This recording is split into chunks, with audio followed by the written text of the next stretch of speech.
Hello, Marcia Kavanaugh. Thanks so much for joining us. We're still a long way from herd immunity. Nevertheless, seldom was heard a discouraging word this week, as even the mayor seemed upbeat about the return of stadiums and event places filled to capacity. In politics, the legislature begins a session on Monday. There were key endorsements in the congressional race, and qualifying for city elections nears.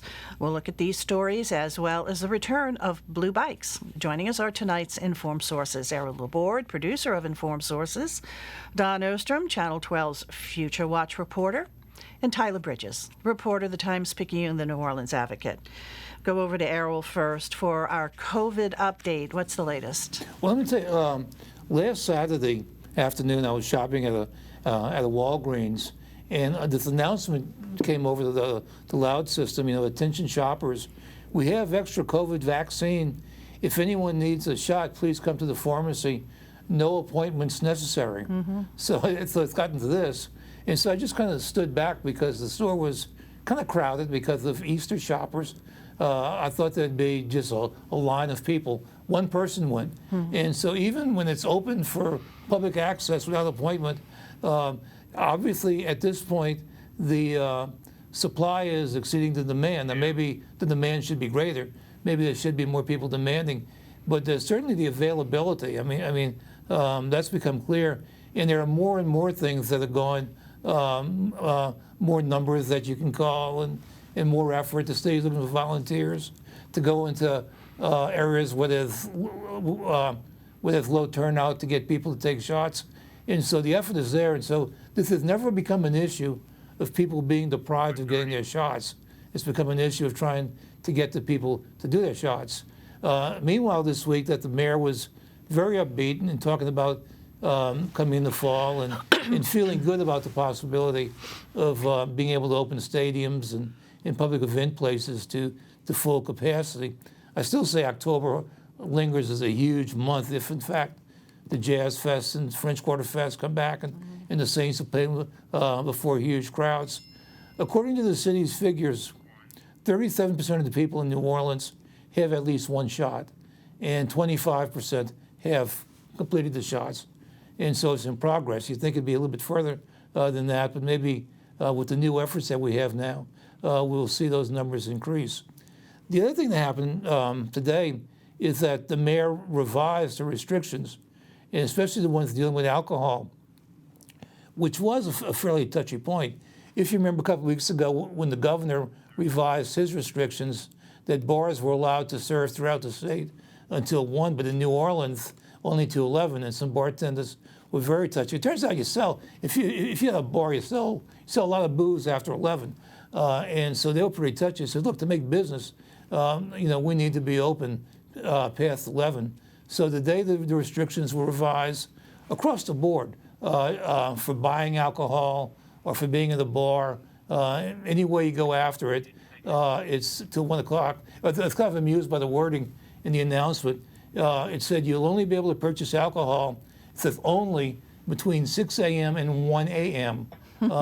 That's a good part of the day. Yeah, that impresses me as being fairly generous hours, and if anybody, if anybody can't conduct their alcoholic business between 6 a.m. and 1 a.m., maybe they need a drink or something. And of course, let's clarify here too. You're only talking about here, right, in terms of the 1 a.m. The parish of Orleans, the city of New Orleans. Across the state, Absolutely. The governor actually had lifted any sort of time limit. Really, it's up to what the parishes had normally required when a bar should close. Yeah, but the big question was New Orleans, though, because first of all, New Orleans is known for its bars, and that's kind of key to the tourism economy. And certainly, it defines what we call the entertainment district. And the entertainment district is where you'd expect it to be. It's in the French Quarter and into Marigny, into some of the areas right around there. Sure. And so it's really trying to encourage that those facilities being open, and that's where the activity is. Something that I find to be really interesting is that Mayor Cantrell has consistently imposed much more restrictive rules to try to get past this pandemic than we've seen certainly statewide and in other parishes. And it'll be interesting to see whether there's any impact on her political fortunes this year. And I know a lot of people are unhappy about it, but doesn't it seem like most people are pretty much going along with it? I think the measure is if people think that things are getting better, that they're going to feel good about it. And this week was the week that gave an indication that things are getting better. If there's a dramatic reversal, then I think political attitudes will be felt too. But yeah, I think what's happening now would be in her favor. Well, the infection rate in Orleans, I think, is the lowest in the state. It is. So her being so strict really has, obviously had some results And on if you this. think of all the parishes in the state, you'd think that New Orleans might be the least likely, and for it to have the kind of rate it does is really good. I've been to I've been in the French Quarter the last couple of weekends, and I see a lot more people out than just even a couple of months ago. So it seems like people are getting out a lot more now, whether they're visitors or locals getting out. Well, Go one ahead. thing. Yeah. Go ahead. One thing we found, like the night that I got my second shot, we happened to be dining with a friend at a restaurant, and the restaurant was packed. I mean, it was really just a long wait. And the owner told us on the way out that he was kind of taken aback. They had more of a crowd than it was, and he said, "What's happened? It's all the people who've gotten their second shots. This would have been at a time." And so once people get that second shot, they're out celebrating. And so that's a little spike in business right there. Yeah, you'd feel much more relaxed Yeah. in having had that second shot, but still the push is on to get more people vaccinated, as you said, The demand right now is outstripping, is not outstripping the supply. The supply is over the demand. So still the push is on to get people vaccinated. Okay, Tyler, we're going to stick with you right now. Legislative session coming up, opening up Monday. Yeah, the legislature will begin the session formally at noon. Normally, the governor would give the opening address there in the House chamber to a joint session of the House and the Senate. But this year, because of the COVID restrictions that are still in place in the Capitol, the governor is going to be giving his, opening address in the football stadium at Southern University at 6 p.m. on Monday. But there's a lot of issues before legislators this year, as always. Now, this is a fiscal session, so we're talking taxes? Yeah, particularly on the tax issue is there is going to be an effort to eliminate a popular tax break that allows people to deduct the federal income taxes they pay on their state tax returns. And in exchange, the idea is to reduce the top rate or some tax rates. Now that's going to have to go before voters, but that's an important issue that the legislative leadership is going to try to push through this year. What's on the governor's agenda? Well, the governor's going to try to push some issues that he's tried to push before: equal pay for women who do the same work as men, minimum wage. In Louisiana, it's $7.25. I think that the governor has been trying to actually raise it rather modestly, where other states have gone up to $15 an hour. We're also going to see some issues that are certainly not on the governor's agenda. Particularly, we've seen in other states conservatives push to restrict voting, and now it's already happened in Georgia.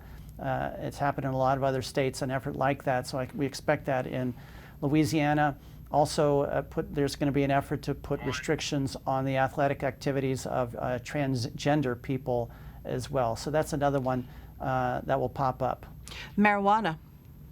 Yeah, the legislature several years ago legalized medical marijuana, and I remember a story that I wrote for The Advocate after Kathleen Blanco died, and in the former governor's final days, she was taking medical marijuana, and her family told me how much it bettered her life, and now we have a Republican pushing that legislation. And last year, a Republican-sponsored legislation that expanded the number of ailments that people can use medical marijuana for. So that's going to be an interesting issue as well. Tyler, I remember in legislative sessions in the past, in the week or so before the sessions, there's all these stories about legislation that's going to be introduced, and legislators are getting publicity. And then the session starts, and then about 2 weeks into it, most of them weren't around anymore. They're just not there. What do you think is going to be around at the end, the key things? Well, there's going to be an effort to dramatically expand betting through the sports betting on people's phones. And also there's going to be an effort to allow a public vote in St. Tammany Parish to move a closed casino boat that was in Bossier down to Slidell. And there's all the money that's the state is getting, as other states, from the Biden relief package. The state legislators and the governor are going to have to decide how to spend that money. Some of it will go to plug some holes in the short term, but there will also be a push that a lot of that one-time money should go for long-term needs. The governor, going back to your question a minute ago, also Marcia governor's going to push at least a $400 increase in teacher pay, and also more money for universities. That's something that's been important for him. So COVID precautions, is this going to keep people out of the gallery? Can just the general public go observe?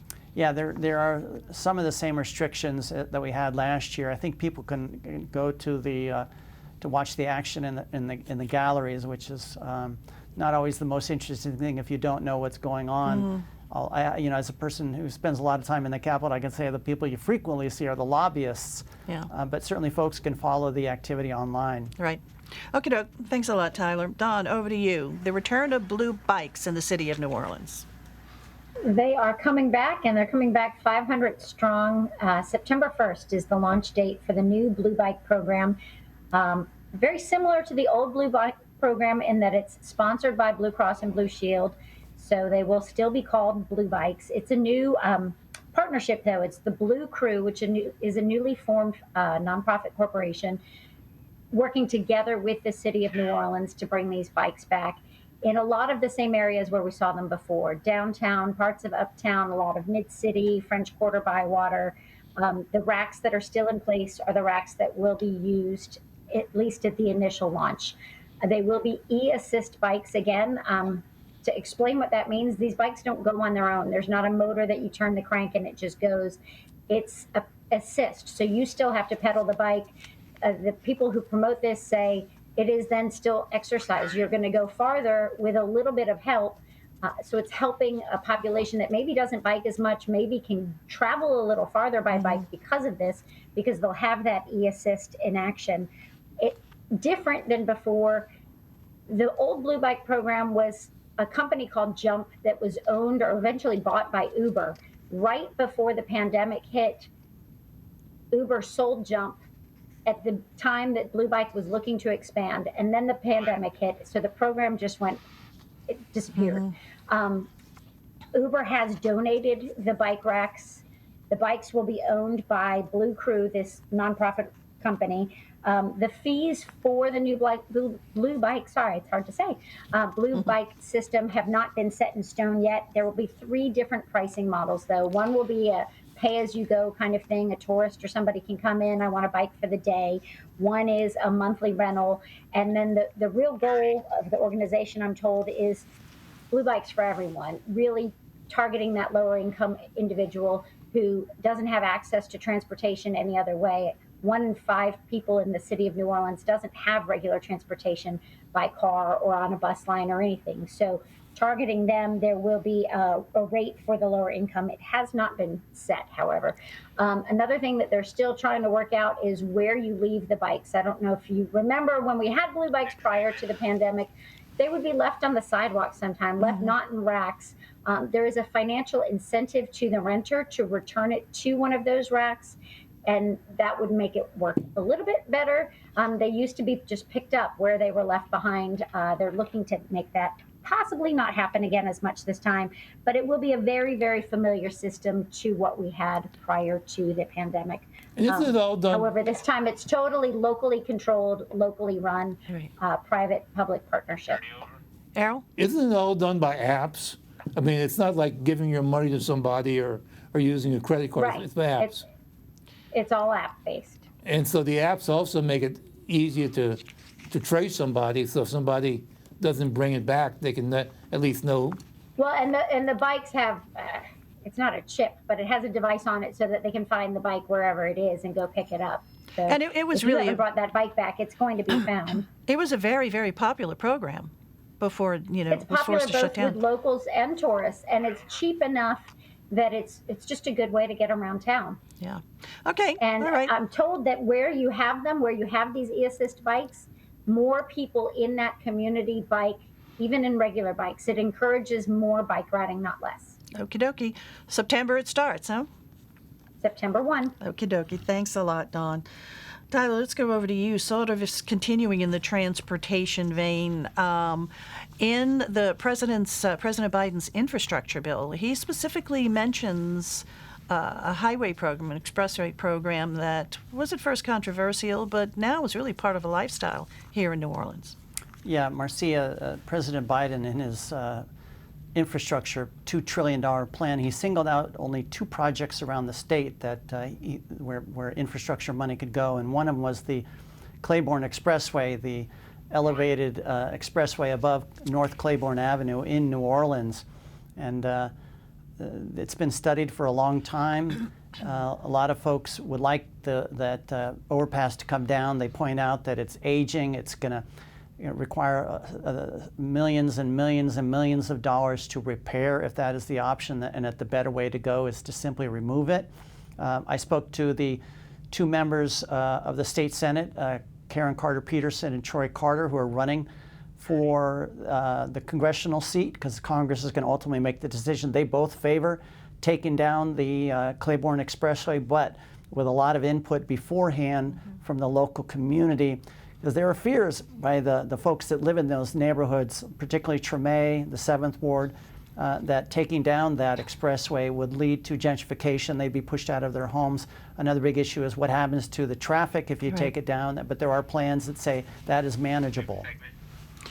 Of course, before this ramp was built, that Claiborne ramp, that overpass, the expressway, it was just such a beautiful tree-lined street, and it was really sort of the hub of a black business area. Yeah, I was not around at that time in New Orleans, but I've seen the pictures.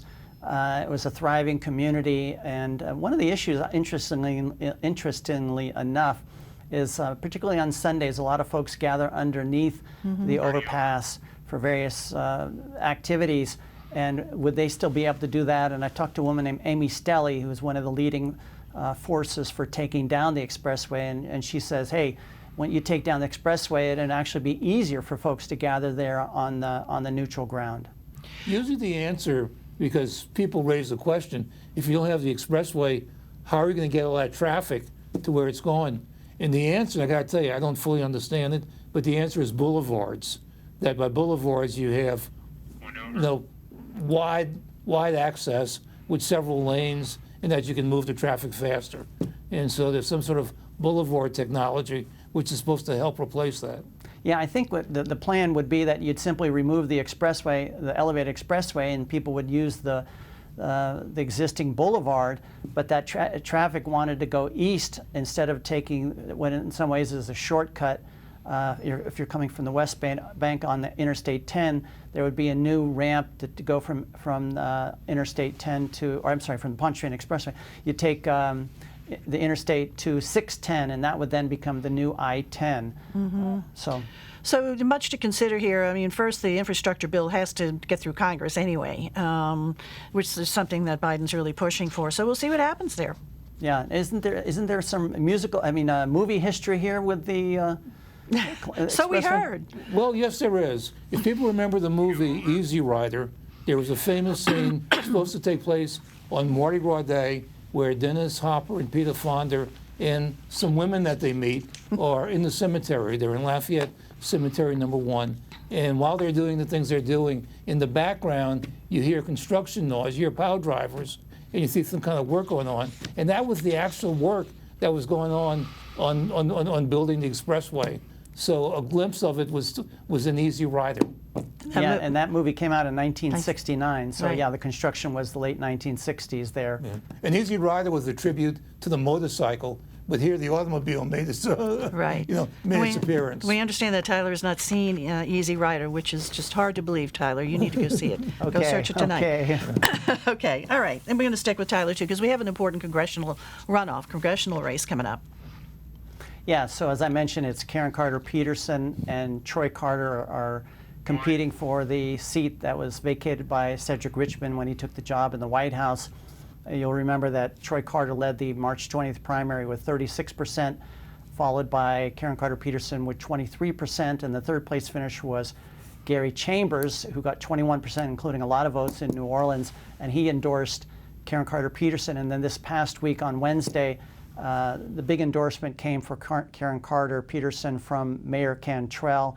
That was really important for the mayor, for Senator Peterson, because an issue that she is pushing, or a line that she is pushing, is that she would become the first black female to ever hold that seat. So it was important to have her have the endorsement from the first black female mayor of New Orleans. Now, Marcia, of course, we don't know exactly how much endorsements matter, and Senator Carter has now the endorsement over the Orleans Parish District Attorney Jason Williams, who's clearly a progressive, and so we're going to see how all this plays out in the days up to the April 24th runoff.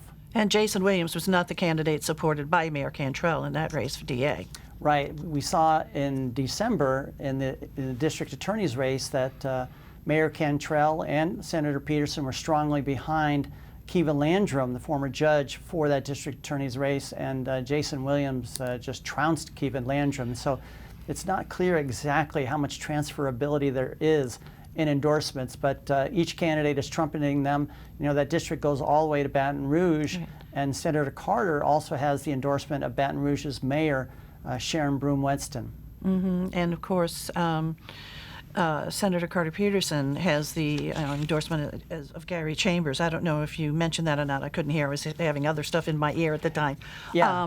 And let me just mention that it's interesting that every time that Karen Carter makes an appearance, she is pushing three issues in particular. One is support for the Green New Deal, the universal health care plan known as Medicare for all, and a $15 per hour minimum wage. Mm-hmm. Her views are really not that much different than Senator Carter on these issues, but she is a very, very strong advocate for these issues. And they're fellow state senators. Yeah, they're both Democratic state senators, and very interestingly enough, they serve with eight other members of the Legislative Black Caucus in the Senate. So there are 10 senators, black senators in the Senate. 8 of them have now all endorsed Senator Carter.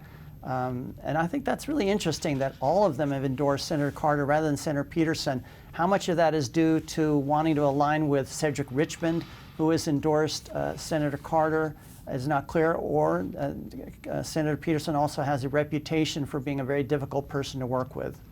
Okay, we'll see. Early voting starts tomorrow, actually, for that race, right? Right. And then it's on, what's the date, April 24th? April 24th is the date of the runoff. Okay, still talking about elections, qualifying for the city of New Orleans mayor and council, That's July 16th, okay. July 16th, which is really close in political time, and it's significant because being that close, you're not hearing much about other candidates that are running. There is no one that I'm aware of who's a serious candidate saying they can run for mayor against Mayor Cantrell.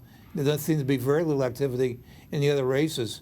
When this present form of government was established in '54, it term limited the mayor, and it gave mayors 2 terms. If they were elected, every mayor who was elected since then was elected to a 2nd term, and so there's some precedent for that.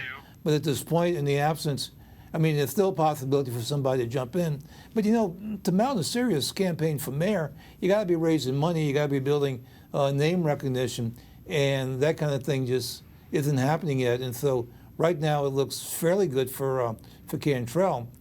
In the council races, there may not be much activity there either. We know for sure there's 1 vacancy, and that's the at-large system, the at-large seat held by Jason Williams, who was elected DA.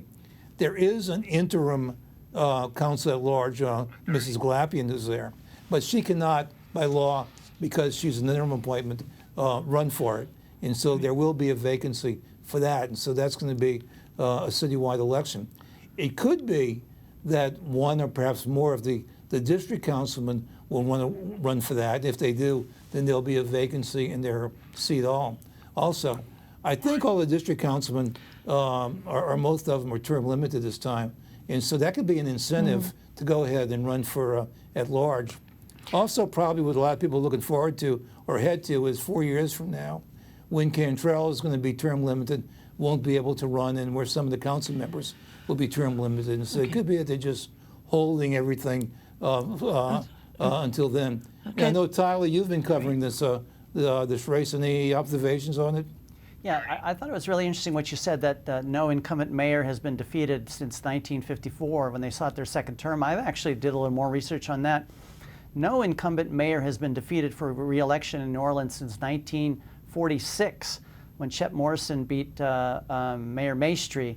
So it's been 75 years since a New Orleans mayor running for re-election has lost. And when you add that to, as you noted, there's no major opponent has emerged at this point, and it's getting late against Mayor Cantrell. She seems to be in a commanding position.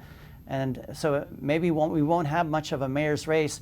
And as you said, it looks like the most action is going to be to fill that seat for that Jason Williams held, that at-large seat, because the other at-large member in New Orleans, Elena Moreno, she doesn't seem to have any opposition. But that the other seat, again, that Jason Williams had, I know that former Senator J.P. Morrell, he served in the legislature for a long time, was a very effective legislator. And his mother served on the city council, and his dad is a clerk of the criminal court. He's, I think, seriously looking at that race. And I've heard also that potentially Kristen Palmer, who represents the French Quarter and Algiers, that she might be looking at going to a district-wide race as well. So qualifying ends, July 16th, you said, E, and then the primary is in October. October right? 9th, and the runoff, if there is one, will be November 13th. All right. All righty, guys, time to take a look at other stories. E, we'll start with you. Across the lake in Washington Parish at Bogachita State Park, they have developed a new 13 miles worth of mountain bike paths. And they were supposed to dedicate them this weekend because of the weather. That's been postponed, but they'll be dedicating that. 13 miles mountain. Now, I didn't know there was a mountain there. Okay, okay. And they're going to also have some horseback riding area too. So there's a new revival going on at Bogachita State Park. All right, sounds fun. Dawn, over to you. Leave it to the city of New Orleans to get creative to encourage people to get vaccines. Tonight at the Dragon's Den, it's shots for shots. You go get your Johnson & Johnson vaccine and get a free shot. And next week, same thing at the Mother-in-Law Lounge. So they're pulling out all the stops to get people to vaccinate. Is any other community in the country doing that, shots for shots? I think they might be appalled if they even heard that's what we do. All right, but, okay. you know. We wrap up with you, Tyler, kind of quick. Yeah, in the same vein, the Howlin' Wolf is doing one on Wednesday in New Orleans from 4 till 8. And certainly the convention center, you can just simply walk in and get your shot. And then, but going back to the congressional election, early voting does begin on Saturday, the 11th, and no early voting on Sunday. But then the following Monday through Saturday will be the early voting, and hopefully people will turn out to vote in this congressional election to replace Cedric Richmond. Okay. All righty, guys. Thanks so much. Thank you all for joining us, too. And we'll see you again next week for Informed Sources. Have a good evening. Bye, guys.